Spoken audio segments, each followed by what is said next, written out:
Safia et Mohamed, un mariage sous le choc.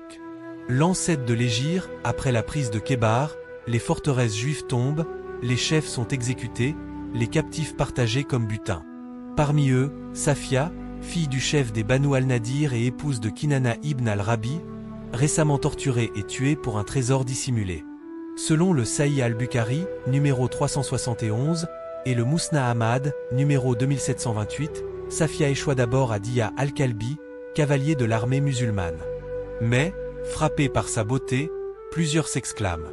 Elle est la fille du chef des Banu al-Nadir, elle ne convient qu'au prophète.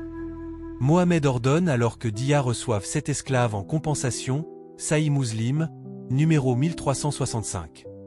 Safia est transférée au prophète, échange d'êtres humains contre un être humain.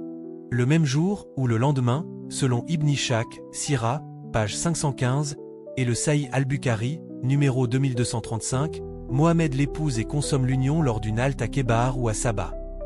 Tout cela survient alors qu'elle est en deuil, son mari vient d'être tué. Son père, Oyé ibn Akhtab, avait déjà été exécuté à Médine après le massacre des Banu Qurayza, ses biens ont été confisqués. Les récits classiques comme celui d'Al-Tabari, Tariq, volume 2, page 236, présentent cette union comme un honneur, Safia devenant mère des croyants. Mais une lecture critique contemporaine y voit un mariage de captivité, où le consentement est impossible. Prisonnière, veuve, dépouillée, elle est contrainte par le vainqueur. Derrière la géographie, l'histoire nous révèle la tragédie d'une femme qui, en quelques jours, perdit son mari, son père, sa liberté, et fut livrée au lit du conquérant.